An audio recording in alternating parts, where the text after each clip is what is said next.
los pacientes quirúrgicos son susceptibles de sufrir alteraciones hidroelectrolíticas y del estado ácido-base en el curso de su enfermedad. Las causas que estas pueden tener pueden ser múltiples, es decir, que aparte de que el tiempo de la cirugía, la presencia de que hay heridas abiertas, la pérdida de líquidos a través del tracto gastrointestinal, son factores que se van a relacionar de forma estrecha con estas anomalías.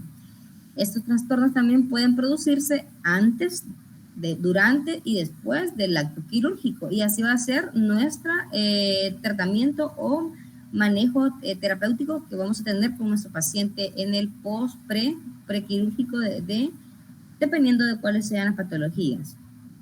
Para comenzar, creo que este es un tema que habían visto en medicina interna, eso lo vamos a ver más probablemente en un paciente quirúrgico.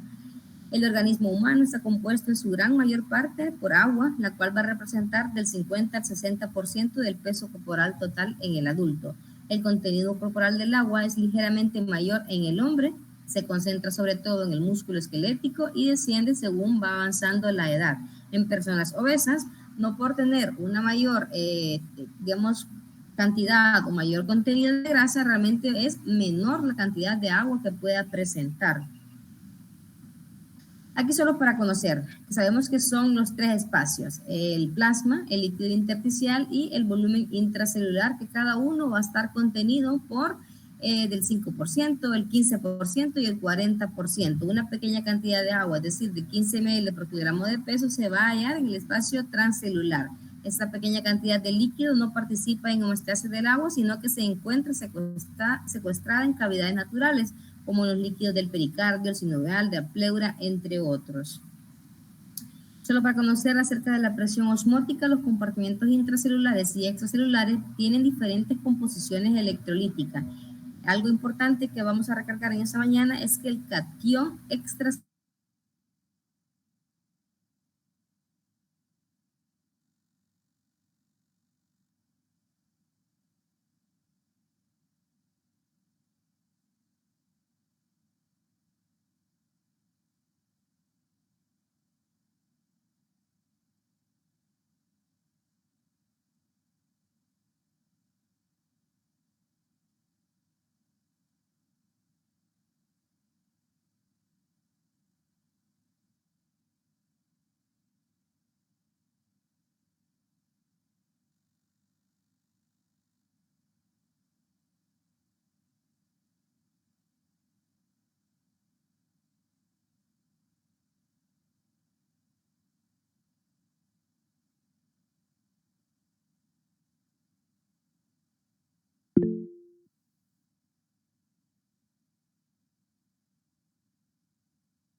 Doctora, no sé si me escucha, pero a usted no se le escucha. No sé si se le silenció algo.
Vemos que la administración de líquidos de mantenimiento en los pacientes quirúrgicos deben administrarse líquidos en cantidades suficientes para mantener el gasto urinario, que este va a estar dentro del 0.5 a 1.0 ml por kilogramo de peso.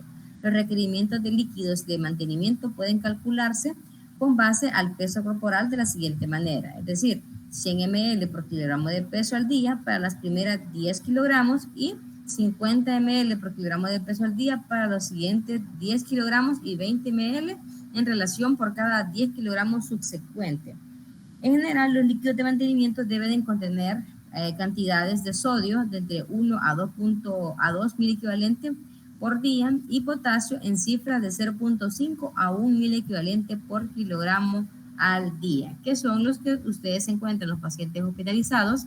Siempre se le deben de agregar sus cantidades de potasio en los líquidos de mantenimiento para así mantenerlos en la forma o en las dosis que sea necesaria para no tener pérdidas de potasio mientras se mantiene una dieta nada por boca.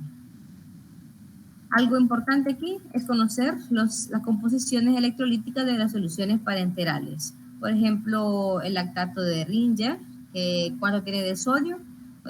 Puede ser pregunta de examen en esta, ¿verdad? Que le puedo poner la concentración o la composición, por ejemplo, de solución salina normal. ¿Cuánto tiene de sodio? ¿Cuánto tiene de cloruro? ¿Y cuánto es de osmolaridad?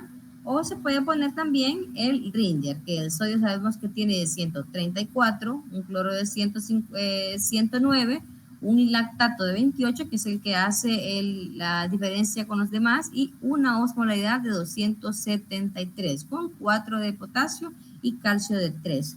Entonces, eso solo lo van a revisar y van a ir a ver lo más importante. Ahí podemos conocer las soluciones que están al tercio, al medio, pero nosotros solo utilizamos al momento de 0.9%.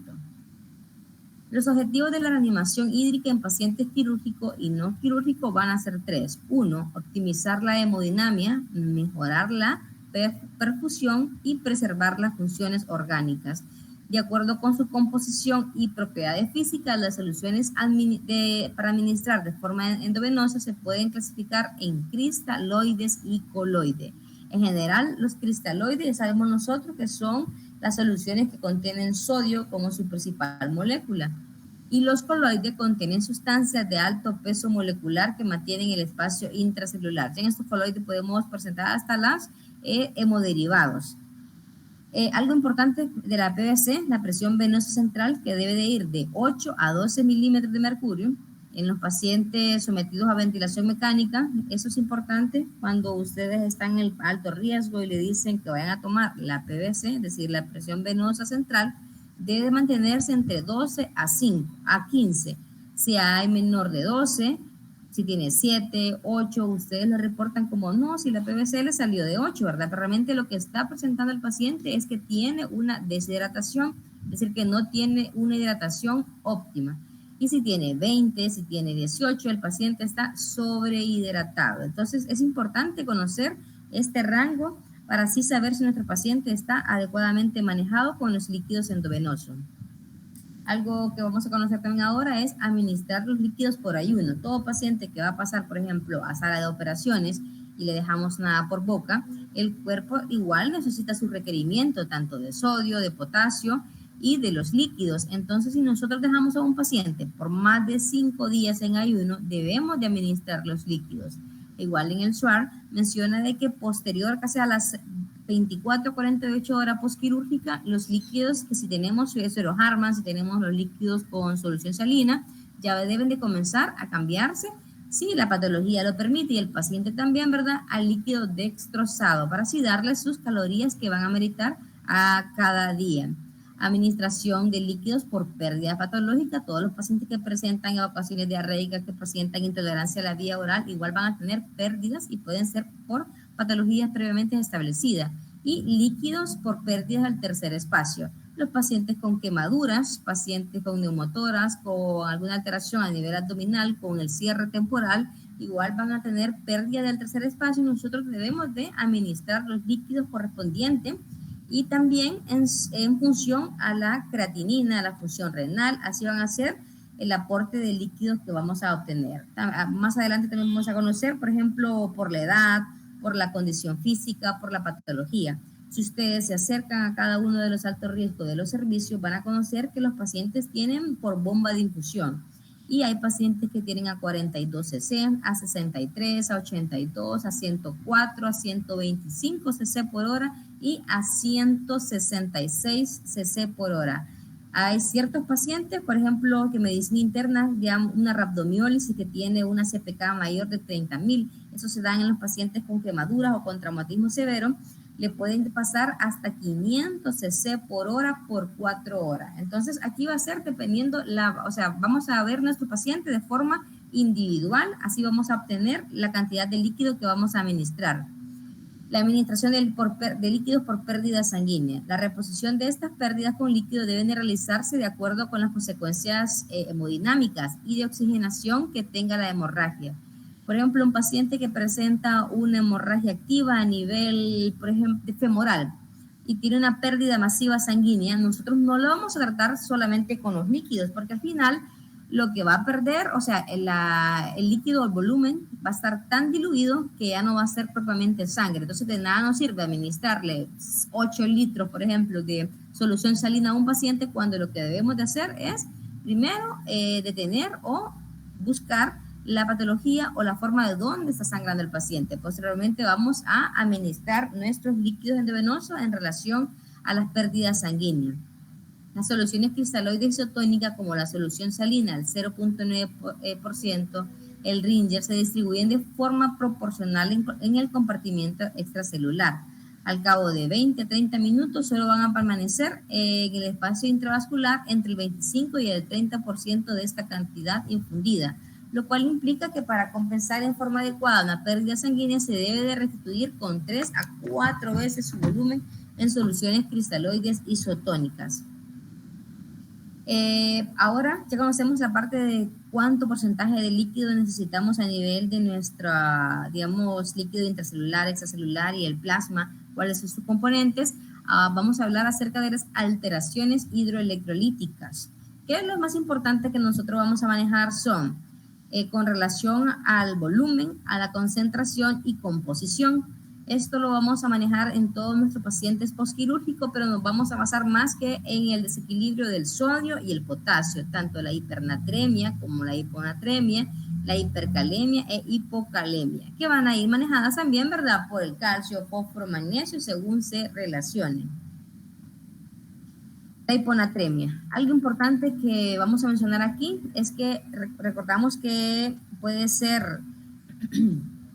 Vamos a la hipertónica, si está isotónica o hipotónica. Eso va a ser manejable, pero en esta ocasión lo que nosotros necesitamos saber es las manifestaciones clínicas y sus valores que van a estar relacionadas. Tenemos aquí que la manifestación clínica va a ser dependiendo de leve, moderada o grave.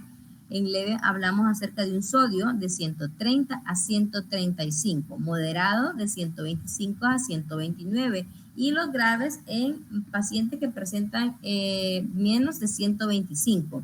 ¿Cuáles van a ser los síntomas? Lo tenemos en el cuadro que está a la parte de los valores, que en los leves el paciente que tenga de 130 a 135 va a presentar una cefalea, un déficit de atención, alteración de la memoria, alteración de la marcha. En los moderados ya el paciente va a presentar un poco de desorientación, somnolencia y confusión. Ya en grave, en los pacientes de menos de 125 pueden presentar hasta convulsiones, distrés respiratorio, estupor y coma. Esto es importante ya que a veces en el postquirúrgico también se encuentra lo que se denomina un delirium postquirúrgico. Y algo que debemos de como buscar un diagnóstico diferencial son los desequilibrios hidroelectrolíticos, porque son dos tratamientos diferentes. Si ustedes pasan por los pacientes en el postquirúrgico, el paciente está de la nada desorientado, tienen que hacerle sujeción profiláctica temprana a su unidad de cama. Podemos ir a ver los electrolitos, si es que tiene un desequilibrio, si es que tiene sodio bajo, si es un sodio menor de 2, menor de 3.5, y ustedes van a correlacionar estas manifestaciones clínicas si se presentan o no en nuestros pacientes allá en piso, ¿verdad?, en los postquirúrgicos. Realmente, sí, para una corrección que van a hacer ustedes por parte ya del externado, No propiamente, pero sí es importante poder conocerla. O sea, ¿qué es lo que más nos interesa a nosotros? Lo importante es que a la hora de corregir una hiponatremia, nosotros no vamos a querer, bueno, va a tener de 125 ahora 13, mañana 24 horas después, el sodio lo va a tener de 150. No, sino que no se debe de corregir más de 10 a 12 mil equivalentes de sodio en 24 horas. Casi todos los pacientes con esa alteración puede tratarse restringiéndole el agua libre o se administra sodio y una persona va a requerir de 3 a 5 gramos, es decir, de 50 mil equivalentes de cloruro de sodio al día. Ahí tenemos ya el déficit de sodio, que podemos realizar una fórmula para conocer el sodio ideal menos el sodio real por el agua corporal total, para obtener realmente el valor correcto del sodio que manejamos en nuestros pacientes. En la hipernatremia vamos a tener ya un sodio hasta de 145. Entonces manejamos que los datos son un sodio normal de 135 hasta 145. Ustedes cuando vayan a revisar los exámenes de su paciente tienen que aprenderse ese valor importante, ¿verdad? Porque una cosa es que ustedes reporten, no, el sodio lo tiene de 150, doctora, y ustedes lo pueden ver normal, pero realmente sí encontramos en una hipernatremia. Tenemos que buscar su origen. Tanto puede ser una hipernatremia isovolémica, hipovolémica o hipervolémica. Y ahí podemos encontrar que la isovolémica, es decir, su cantidad de líquido va a estar, digamos, en valores normales, aun cuando hay una mayor concentración. ¿Cuándo se van a dar este tipo de pacientes? En la diabetes insípida, en la pérdida cutánea o también iatrogénica. En la hipernatremia hipovolémica es que hay menor cantidad de líquido, pero tenemos un aumento de sodio a nivel del volumen extracelular, es decir, que en los pacientes que tienen pérdida de agua y sodio, los renales, la utilización de diurético, insuficiencia renal, una obstrucción parcial, ya problemas gastrointestinales, respiratorias o una insuficiencia suprarrenal. Y cuando hay una hipernatremia hipervolémica, ya hay una ganancia de agua y aún así también hay una ganancia de sodio, que puede ser por alteraciones mineralocorticoides. En la corrección, esto es más manejo médico, ¿verdad? Que conocemos los líquidos al tercio, los líquidos al medio. Por ejemplo, el ABD, que es el agua bidestilada, 977 ml más 23 ml de cloruro de sodio. Aquí lo podemos pasar por bomba de difusión a 83 cc. Y así vamos a tratar de corregir el desequilibrio hidroelectrolítico en menos de 24 horas, sus 10 mili equivalente. Podemos utilizar también los líquidos al tercio, los líquidos dextrosados, dependiendo de cómo está nuestro paciente hemodinámicamente. Ahora algo de la hipocalemia, es decir, los valores del potasio, la etiología y el diagnóstico, pues se conoce por concentraciones séricas menor de 3.5. Este agotamiento del potasio se puede dar por ingestión inadecuada. Las causas más comunes del paciente quirúrgico, que es lo que nos interesa a nosotros aquí en cirugía, es las pérdidas gastrointestinales, diarrea, vómito, aspiraciones nasogástricas, también las renales por utilización de diurético, redistribución de líquido, administración de anfotericina y cutáneas. Por ejemplo, las quemaduras y las heridas abiertas. ¿Cuáles van a ser las manifestaciones clínicas que van a tener nuestro paciente? Una hipotasemia leve, paciente mayor de 3.0 mil equivalente por litro, casi siempre van a ser asintomáticas. Son los pacientes que van a requerir, por ejemplo, una valoración prequirúrgica y de casualidad tiene un potasio de 3.2. Se le pregunta al paciente si ha presentado parestesias, calambre, alteraciones musculares y el paciente refiere de que no tiene ninguna sintomatología. Pero muy diferentes a aquellos pacientes que ya comienzan a presentar un déficit grave menor de 3.000 equivalentes por litro. Son en particular las manifestaciones cardiovasculares, las manifestaciones electrográficas. Es decir, cuando un paciente tiene, por ejemplo, 2.5, lo que se le mandan a ustedes o al médico es a tomar un electrocardiograma para poder ver si hay o no manifestaciones tempranas que, por ejemplo, que puedan presentar depresión de la onda T y de la onda U prominentes. Un agotamiento grave incrementa la susceptibilidad de arritmia de reentrada. Por eso es importante tratar de manejar todos estos pacientes por sus alteraciones cardiovasculares. Y ahí vamos a comenzar a ver las correcciones que vamos a tener de sodio. Esto es más como de forma no manual, ¿verdad? Sino que una forma más sencilla de explicar cómo podemos corregir las hipocalemia. El que más se utiliza es el cloruro de potasio. Recordemos que cada ampolla viene de 20 miliequivalentes y nosotros necesitamos 60 miliequivalentes, es decir, 3 ampollas más 270 ml a pasar de 50 cc por hora. Algo importante aquí, si ustedes pueden ver, en una parte hay 50 cc por hora y la otra dice 100 cc por hora. Todo paciente que amerite mayor de 50 cc por hora no puede pasar a nivel de los accesos venosos. Tenemos que utilizar ya un paciente que tenga un potasio, por ejemplo, de 1.9 y nosotros queramos corregirlo, no vamos a pasarlo a 50 cc, sino que ese paciente ya por indicación le podemos colocar un catéter venoso central y hacer una corrección de manera adecuada. Si presenta 3.3, por ejemplo, y el paciente tolera la vía oral, podemos comenzar a administrarle de 15 ml vía oral cada 8 horas. Algo importante que es necesario de corregir, o sea, siempre va a la mano de corregir el potasio, necesitamos corregir también el magnesio. Antes de corregir el potasio, corregimos el magnesio. Y si tenemos una hipomagnesemia, los signos también electrocardiográficos van a aparecer casi similares a los de la hipocalemia.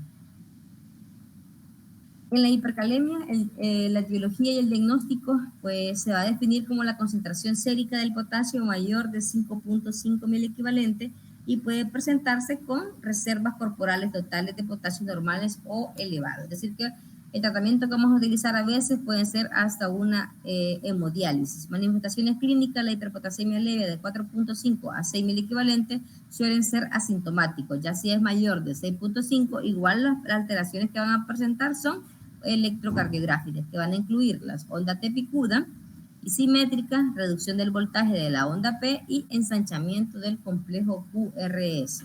Eso es algo importante en la diferencia a nivel de electrocardiografía, que las ondas T van a diferenciarse tanto de la hipocalemia como de la hipercalemia. Entonces, todo paciente que ustedes, por ejemplo, ven su paciente que está en el postquirúrgico, en el examen de laboratorio, de digamos 48 horas postquirúrgico, tiene un potasio de 7.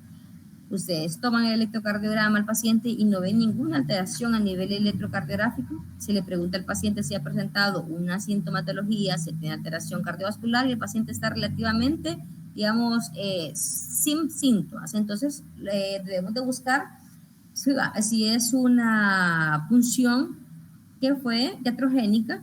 No sé si ustedes recuerdan a nivel de la fisiopatología, cuando toman una punción a nivel del acceso venoso, el simple hecho de sacar de una forma traumática su muestra sanguínea puede tener un aumento de cantidades de potasio. Entonces debemos de tomar corregir o digamos, tomar otra muestra para así puede valorar si de verdad es un error de laboratorio o si nuestro paciente presenta un potasio mayor hasta de 6.5, 7, 8. Ya diferente es aquellos pacientes que ya tienen una patología renal de base, ¿verdad? Que ahí sí vamos a tener un potasio que va a estar alterado y a veces el paciente se puede, digamos, mantener sin presentación de síntomas. La corrección, aquí son todas las medidas de hipercalémicas que nosotros conocemos, ¿verdad? Que es el gluconato de calcio, la administración de salbutamol, la insulina, hemodiálisis, y de verdad no se puede tener una corrección total. Entonces, manejamos solamente las dos más importantes con relación a los líquidos y sus desequilibrios hidroelectrolíticos. Algo vamos a hablar a continuación es la evaluación preoperatoria del paciente quirúrgico. El propósito de la valoración preoperatoria es la identificación de patologías asintomáticas o sintomáticas que requieran un tratamiento prequirúrgico o un cambio en el manejo anestésico o quirúrgico con el propósito de reducir las complicaciones perioperatorias con conocimiento del paciente, teniendo en cuenta que la anestesia y el acto quirúrgico van a sumar también una injuria a nuestro paciente. Entonces, cuando hablamos de toda evaluación prequirúrgica, es mantener en las condiciones óptimas a nuestro paciente. Si, digamos, no tiene ninguna patología, pues mantenerla de la forma de que así pueda entrar en su transquirúrgico, o si tiene una patología, poder tratarla o manejarla y que pase con valores normales o con la mejor estabilidad hemodinámica a su procedimiento quirúrgico. Identificar los objetivos que vamos a tener en esta evaluación son identificar los trastornos que realmente están pasados no sean diagnosticados, estratificar el nivel de riesgo de la intervención programada, realizar las interconsultas necesarias para corregir los desvíos, tomar las medidas adecuadas para el transporte del paciente y optimizar la ecuación costo-beneficio del procedimiento. Entonces ustedes, todo esto lo que trata de uno explicarle a nivel de la parte teórica es que lo puedan poner en práctica en cada uno de sus pacientes. Están de turno, un paciente, por ejemplo, llega como abdomen agudo, muy probablemente con plan quirúrgico. El paciente es diabético, es hipertenso, tiene enfermedad renal estadio 3, por ejemplo, ¿verdad? Ustedes, como médico, medicina interna le deja su evaluación prequirúrgica, pero nosotros como cirujano, por ejemplo, tiene una hemoglucotés de 600, está en cetoacidosis, tiene una crisis hipertensiva. Entonces vamos a comenzar a verificar cuáles serían las posibles complicaciones de nuestro paciente en el trans o en el post quirúrgico. Si sería adecuado pasar a este paciente de la estabilidad hemodinámica que tenemos, o lo podemos tratar de llevar a los rangos que son permitidos por medicina interna. Váyanse ustedes, díganle al interno que le presten las evaluaciones y vayan leyendo que medicina interna le pone cada uno de sus parámetros. Pase con hemoglobina mayor de 10 o hemoglobina mayor de 11, de 8, dependiendo de cómo sea su evaluación. Con potasio, ustedes ya saben cuál es el valor normal de potasio, que pase de X valor a otro valor, porque tienen que aprenderse cuál es el valor del potasio, le ponen el valor del sodio, así ellos van como disminuyendo las posibles complicaciones que pueda tener este paciente y que entre a la cirugía con la mayor estabilidad posible. Entonces ustedes cuando estén en piso, vean un paciente, por eso es importante comenzar a tomarle el hemoglucotés, o sea, para que el paciente realmente sí esté en un valor aceptable para su cirugía. Tómenle la presión arterial, a veces hay patologías que por el externo se da cuenta uno que el paciente tiene una crisis hipertensiva y se puede hacer algo por el paciente, sino que nadie le tomó la presión, llega a sala, le ponen el monitor y se verifican que tiene 200/110. Entonces el paciente tiene no se preparó correctamente, hay una pérdida a nivel del quirófano, hay pérdida a nivel del tiempo, anestesista cuando se pudo haber descubierto allá en piso con una simple toma de presión arterial. Todo eso es un trastorno que no se sospechaba y que no es evidente. Entonces deben de tomar de que ustedes tienen un papel importante a nivel hospitalario, ¿verdad? Que son los que tienen más contacto con los pacientes. En las actividades preoperatorias, la evaluación física, la bioquímica, los estudios de imágenes y obviamente la intervención terapéutica. Se puede dividir en el preoperatorio, es decir, antes de la cirugía, propiamente en la cirugía y posterior a la cirugía. Cómo va a salir nuestro paciente después de la cirugía. En el preoperatorio, pues es el lapso que conocemos nosotros en el que se decide la operación hasta el comienzo de la anestesia. Duración ideal, pues puede variar desde semana a fin de contar con tiempo suficiente para evaluar la situación clínica y corregir los eventuales hallazgos anormales. Una evaluación preoperatoria va a requerir definición del estado fisiológico actual del paciente, determinar todos los procesos patológicos y su grado de actividad, evaluación de su estado nutricional, delinear su estado físico, cognitivo y emocional e identificar los factores de riesgo quirúrgico en el pre, trans y postoperatorio. Y como último, ¿verdad? Y lo más importante, el plan de acción para minimizar estos riesgos. En el estado fisiológico actual del paciente, conocemos si el paciente no tiene una patología de base, si está adecuadamente manejada, si está tomando su medicamento, o a veces en las evaluaciones prequirúrgicas, la paciente se le da como por ejemplo una diabetes debutante. La paciente no sabía que era diabética, se toman una hemoglucotés así casualmente aleatoria, sale mayor de 300, se le toma la hemoglobina o la glicemia en ayunas, en el azar sale mayor de 250, 300, se le toma la hemoglobina glicosilada mayor hasta de 7.5, entonces ahí nosotros estamos conociendo que nuestra paciente tiene una diabetes, ¿verdad? Y que está mal manejada y comenzamos a ver los procesos patológicos. Por ejemplo, si tiene hipertensión pero está bien controlada, nosotros vamos a darle un grado de riesgo cardiovascular dependiendo de cómo esté su patología. su estado nutricional. Normalmente los pacientes que tienen obesidad mórbida se les explica, ¿verdad?, de que tienen mayor riesgo de sufrir complicaciones en el transquirúrgico como en el postquirúrgico. Ya en su estado cognitivo emocional hablamos más que todo de los pacientes, por ejemplo, con cáncer, que sea necesario realizar una mastectomía, o los pacientes que tienen alguna tumoración o una anormalidad a nivel de extremidades, que hay que realizar una amputación. Entonces ahí comenzamos a ver el estado emocional de nuestros pacientes, ¿verdad? Y los riesgos quirúrgicos que vamos a conocer en ciertas escalas que solamente son como para que ustedes conozcan los nombres, no propiamente para que las puedan manejar. Por ejemplo, el índice de la Sociedad de Anestesiología, que es el ASA. Creo que eso sí, si son muy meticulosos a la hora de los reportes quirúrgicos o los pacientes en las evaluaciones prequirúrgicos, pueden ver que el de medicina o el de anestesiología le dice ASA 1, ASA 2, ASA 3 o hasta ASA 5, ¿verdad? ASA 1 es la patología, que la única patología de la cirugía. ASA 2 es que la paciente, digamos, es diabética, pero no tiene limitación funcional. ASA 3, una paciente con una cardiopatía que tiene cierta limitación funcional. ASA 4, un paciente con enfermedad renal crónica que está con desequilibrios, hemoglobina de 4, pero esta enfermedad, digamos, realizarle una amputación, por ejemplo, pone en riesgo su vida, entonces un ASA 4. Y el ASA 5 es un paciente que puede venir hasta los politraumatizados, ¿verdad? Que viene ya con ciertos signos de vida, y paciente moribundo que le damos menos de 24 horas de vida, es decir, que va a pasar, puede vivir o no. Y los ASAS que realmente aquí solo es las cirugías de emergencia, que pueden centrar los pacientes, por ejemplo, una toracotomía de emergencia, son pacientes que definitivamente tienen más riesgo de fallecer si se pasa o no a esta cirugía.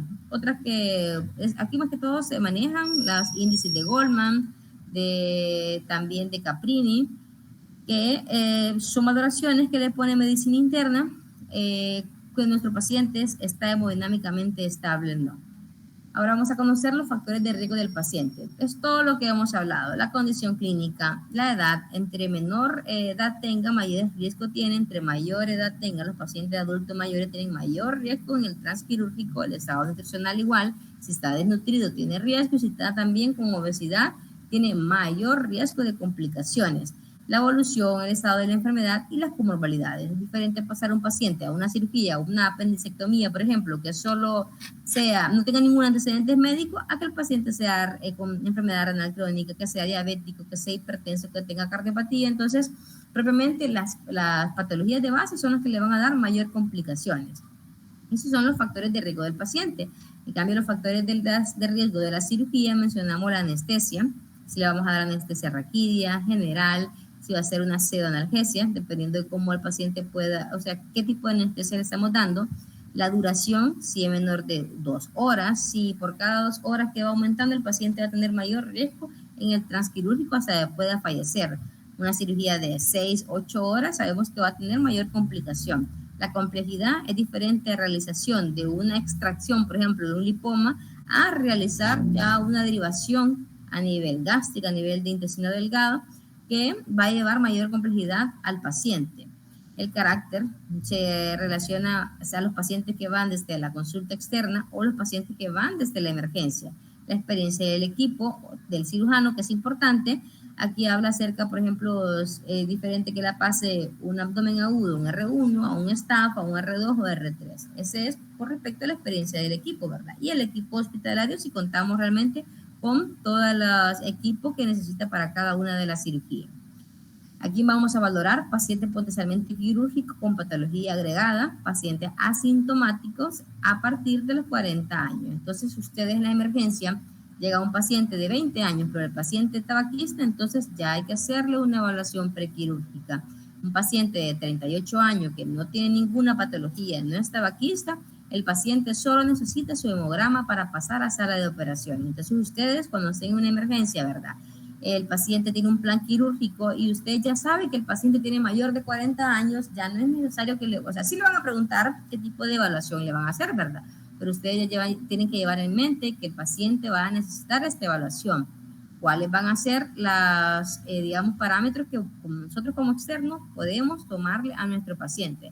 Eso ya sabemos que es de base, ¿verdad? La radiografía de tórax, el electrocardiograma si tiene una patología cardíaca, o si le va a hacer lectura de electrocardiograma. Si es diabético, ya sabemos que vamos a tomarle el hemoglucotest. Vamos a tomarle también, si tiene alguna enfermedad renal, tomarle los electrolitos, la glicemia, la creatinina. Entonces ya tenemos que ir manejando nosotros todos estos factores, porque ya vamos a pasar al siguiente año, a sexto, posteriormente el internado. El internado, si ustedes no aprendieron ya en esa parte del externado, entonces esa va a ser su base. Por ejemplo, si no queda alguna residencia, pueden ir a trabajar a los hospitales periféricos, y ustedes son los encargados, o van a ser los encargados de estos pacientes. A veces los pacientes vienen con 45 años del periférico y no traen ni la rayos X, ni el electro, ni la glicemia, solo el hemograma. Entonces son los médicos generales los que van a estar manejando ese tipo de pacientes. La metodología que vamos a tomar son las historias clínicas, la exploración física. En la historia clínica, ustedes son los que tienen el contacto con el paciente. Comenzar a preguntar cómo fue la sintomatología, a hacer un hincapié en los antecedentes médicos, en sus antecedentes quirúrgicos. Por ejemplo, en antecedentes médicos, todo lo que hemos hablado. Si tiene a la gente hay que decirle tiene diabetes, a veces no conocen propiamente, ¿verdad? Y uno le dice, ¿tiene diabetes? No, dice la señora. ¿Y tiene alguna otra patología? No. La paciente no sabe qué es patología, y al final cuando lo van a pasar a la sala de operaciones y le dice, es que tomo una pastilla para la presión porque se me sube la presión, porque convulsiono, la semana pasada convulsioné la última vez. Entonces ahí es donde no tenemos un adecuado antecedentes médicos. Nosotros tenemos que preguntarle todo al paciente, si tiene problemas a nivel del corazón, de los pulmones, si convulsiona, o sea, de la manera que ellos nos puedan entender. La exploración física, que es importante. Por ejemplo, van a pasar a la sala de operaciones y nadie le puede ver al paciente si tiene una cicatriz, si tiene una cirugía previa, o sea, si hay realmente dolor, a qué nivel es. Entonces ustedes se pueden acercar al paciente, pueden hacer una exploración a nivel abdominal, utilizando, ¿verdad?, la inspección, palpación, auscultación y percusión, o sea, en el orden que se conoce a nivel de región abdominal. Las pruebas complementarias, esto es algo importante. Todo paciente, por ejemplo, un abdomen agudo, no vamos a comenzar a pedirle, si estamos sospechando una infección de vías urinarias o una apendicitis, y una apendicitis aguda, ¿verdad? El paciente tiene 20 años, no vamos a comenzar a pedirle bilirrubinas, no vamos a pedirle transaminasas, porque son pruebas que van a estar relacionadas con nuestro cuadro quirúrgico. Establecer el grado de riesgo, prescribir la medicación, por ejemplo, si es necesario hacer una corrección de desequilibrio hidroelectrolítico, si es necesario antibiótico o analgésico. Informar al paciente, que es el consentimiento informado, y la nota preoperatoria, que esa ya propiamente la lleva el médico, ¿verdad? La atención especial es todo lo que obviamente se ha mencionado en toda la clase, la evaluación cardiovascular, que es importante, la respiratoria, todos los antecedentes, si tiene POP, tuberculosis, neumonías, a repetición, si tiene, bueno, ahora últimamente, ¿verdad?, el COVID-19, nutricional, el endocrino, hematológico, infecciones y medicación que se usa.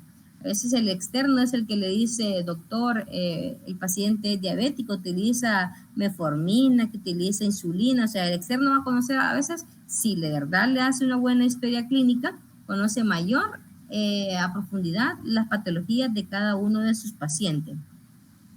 En la exploración física, esto es sistémica. Nosotros comenzamos con cardíaca, pulmonar, hepático, renal, endocrino, o sea, todo lo que nosotros copiamos en cada una de las historias clínicas, realmente deberíamos de ponerlo en práctica en nuestros pacientes. A la hora de presentar un paciente también deberían de ponerse en práctica todo lo que nosotros cada semana creo que presentan dos historias clínicas, entonces que no solo quede en el papel, ¿verdad?, sino que debemos de poner en práctica. Recuerden que no solo van a ser secretarios, ¿verdad?, sino que ustedes están formando su base para los médicos que van a ser en el futuro. Entonces hay que realizar una buena exploración física. Las alergias, los pacientes que son alérgicos a la penicilina, a los analgésicos, a anestesia locales, también a los alimentos, a látex, todo eso es importante en el postquirúrgico para evitar un shock anafiláctico, por ejemplo, ¿verdad?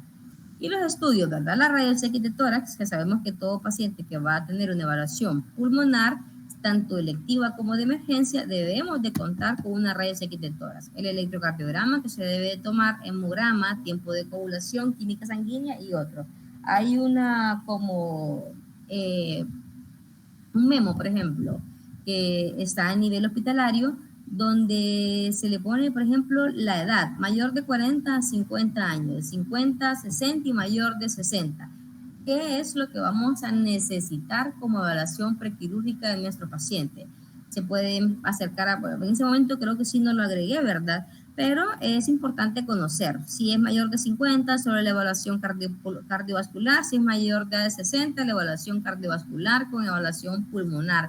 Y si es de 40 a 50, se puede ir solo con evaluación de medicina interna. Entonces, para que ustedes vayan manejando cómo pueden ser sus evaluaciones prequirúrgicas a nivel hospitalario, tanto de emergencia como electivo.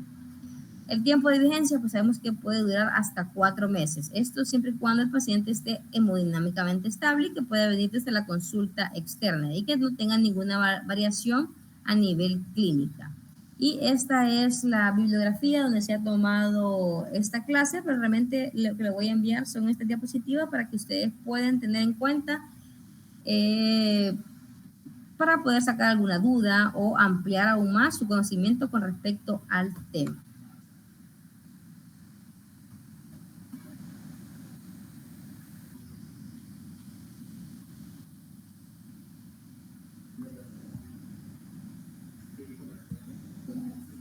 No sé si tienen alguna duda o pregunta.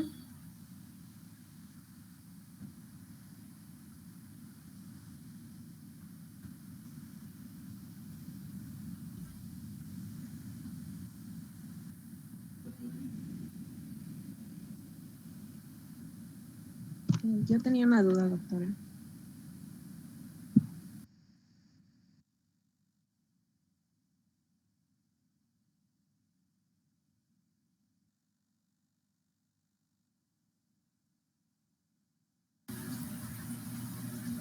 Bueno, voy a suponer de que sí entendieron los temas que se le impartieron en ese momento. Yo tengo una duda, doctora.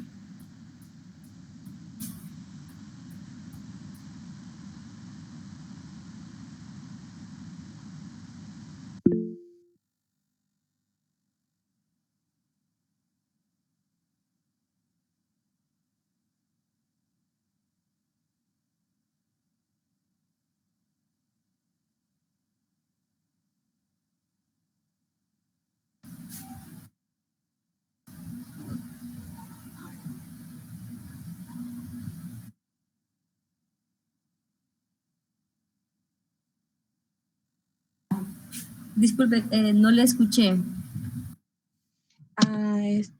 Quería preguntarle cómo era que hacían aquí para medir la presión venosa central. No, ¿me puede repetir la pregunta que no se escuchó? Vale. No, mi duda era cómo hacían aquí para medir la presión venosa central.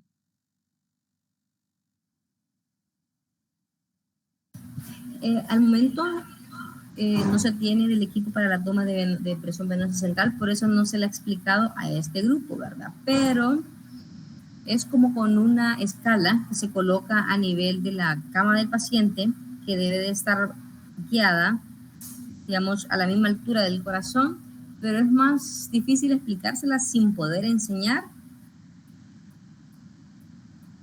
para que me puedan entender. Y no les puedo decir que se acerquen a los altos riesgos o a piso porque no están tomando. Y es por no contar. Pero sí, es con una escala que se administra solución salina y así es como una escala para poder como administrar el líquido y dependiendo de cómo quede el émbolo, si es de 8 a 12, así va a ser si hay deshidratación o hay sobrehidratación. Realmente sí, explicarlo sin poder enseñar sí va a estar difícil.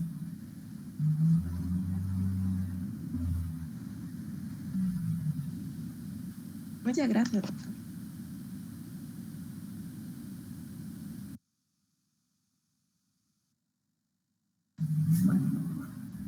Esperando que hayan entendido todos.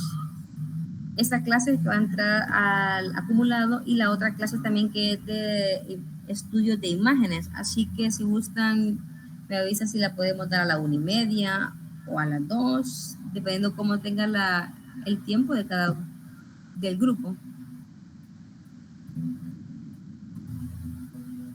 Sí, doctora, podemos a la 1, 1:30, cuando usted tenga tiempo.